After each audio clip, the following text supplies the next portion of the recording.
Alors on va parler de ce match contre le Racing Club de Lens.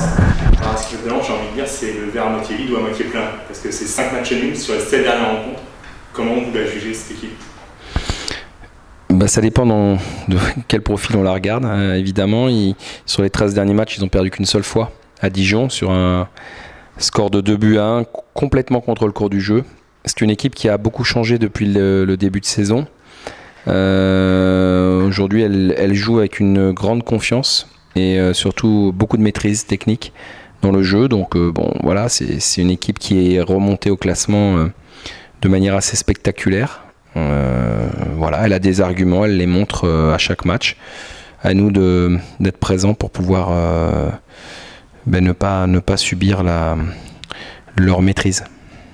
Côté du SCO, il y a la suspension de Malik Couturier, la blessure de Marc-André Zéro. Ça fait beaucoup pour un coach, tout ça. Oui, ça fait beaucoup, surtout que c'est ajouté à la reprise de Jérémy Hénin, qui n'est encore pas opérationnel, l'absence de Pierre-Étienne Lemaire qui est malade. Donc effectivement, dans la même ligne, ça fait beaucoup d'absents. Maintenant, il faudra qu'on trouve une solution, on va la trouver.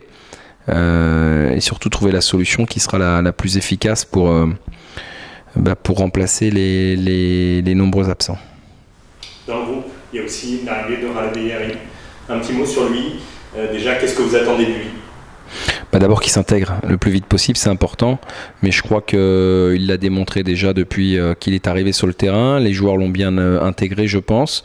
Je crois que le staff a fait ce qu'il fallait aussi pour qu'il se sente dans les meilleures conditions. Et puis ensuite, ce que j'attends de lui, c'est qu'il nous amène son dynamisme, sa vitesse, sa percussion, et puis aussi sa qualité devant le but, parce qu'il démontre des qualités d'adresse. Donc voilà, maintenant il ne faut pas non plus attendre de lui qui régente tout ce qu'on fait, ou qu'il devienne d'un seul coup le magicien. Ça n'existe pas. Il a des qualités, il va nous les montrer. Il va nous les apporter. Maintenant, il ne faut pas oublier que ça fait 2 mois qu'il n'a pas joué en compétition. Donc il faut lui laisser un peu de temps. Le temps, il va en avoir, mais je pense que dès à présent, il est capable de nous apporter quelque chose. Le but, c'est de l'intégrer petit à petit, ou alors de suite, est-ce qu'il peut prétendre à une place de titulaire rapidement? Aujourd'hui, ça me paraît un peu difficile sur la durée. Maintenant, je pense que sur une période donnée, il est capable alors de démarrer sur un certain temps, ou de rentrer sur un temps aussi déterminé. Je pense qu'il est capable de nous apporter ce côté un petit peu explosif. Voilà, maintenant on verra demain à quel moment du match il participera. Dans quel état se trouve le groupe après la défaite contre Guingamp? Bien, déçu évidemment, parce qu'on sait qu'on est passé tout près de quelque chose de très très grand. Maintenant, voilà, on a subi des faits de match qui ont fait que on a craqué à la fin du match. Je crois que le premier, c'est la blessure de Zoro qui, sans nous déséquilibrer, nous désorganiser, nous prive quand même d'un changement en cours de partie. À partir du moment où je n'ai plus que 2 défenseurs centraux sur le terrain, j'ai plus le choix de remplacer un. Donc ça nous a un petit peu, je pense, pénalisé dans ce domaine-là. Et puis évidemment l'expulsion de Malik Couturier qui évidemment transcende l'équipe adverse et nous met dans une situation délicate. Donc on a craqué. Les joueurs ont donné le maximum de ce qu'ils pouvaient ce jour-là. Mais bon, il faut savoir accepter le verdict. Il était contre nous cette fois-ci. Faisons en sorte qu'il soit pour nous demain. Comment ça se passe dans la tête d'un coach comme ça, une semaine comme ça? Est-ce qu'il faut rebooster les joueurs, ou est-ce qu'ils se reboostent tout seuls? Non, mais je pense que c'est un travail collectif, c'est un travail commun. On n'est pas dans un fonctionnement dictatorial, pas du tout. Je crois qu'ils ont conscience que voilà, on a manqué le résultat, on n'a pas manqué le match. Maintenant, moi, j'ai pas grand-chose à reprocher sur leur investissement. Après, dans les performances individuelles ou par secteur de jeu, on n'a pas été à notre meilleur niveau, notamment dans le secteur offensif. Mais bon, après, voilà, on a quand même livré une belle bataille. Et les joueurs ont à cœur d'en livrer une autre demain, mais simplement ce que le résultat soit en notre faveur, c'est tout. Alors, c'est évidemment l'essentiel, mais je crois que c'est au travers de ce genre de match-là qu'on grandit.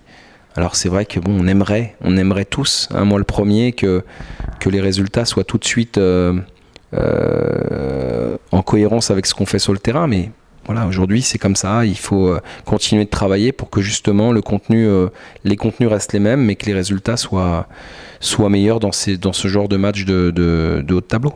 Dernière question sur la semaine de Lens. Il y a une inquiétude de jouer cette équipe, elle vous fait peur? Non, mais avec beaucoup de respect vis-à-vis de Lens, mais j'ai pas peur de l'adversaire. Je suis désolé de parler comme ça, mais moi, si on a peur, il faut pas jouer au foot, quoi. Il faut pas faire ce métier. La peur n'évite pas le danger. Hein. Je crois que c'est une phrase qui me convient bien. Non, j'ai pas peur. Ni de Lens, ni de Nantes, ni de Monaco, ni de Caen, ni de personne. Mais c'est une très belle équipe, mais on les respecte, ils ont beaucoup de qualités, je les ai vantés. Hein, je suis tout à fait conscient de l'équipe qui va venir demain soir à Angers, mais ceci dit, moi je crois beaucoup en mon équipe, j'ai énormément confiance en mes joueurs, et je sais que si on arrive à être au meilleur de notre forme individuellement et collectivement, on est capable de les battre. Et la peur ne va pas nous rendre meilleurs. Voilà, il faut simplement être armé d'une grande détermination, une grande volonté, un grand investissement, beaucoup d'enthousiasme. Et on a des qualités pour gagner ce match-là. Maintenant, j'ai conscience de la qualité de l'adversaire.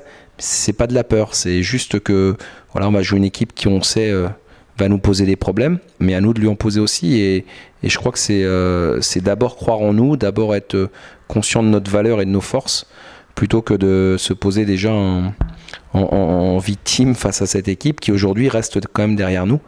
Et donc voilà, mais c'est pas un manque de respect vis-à-vis des Lensois, pas du tout. Hein. Je suis bien conscient de leur valeur, mais ça sert à rien d'avoir peur. Je répète, si on a peur, il faut faire autre chose.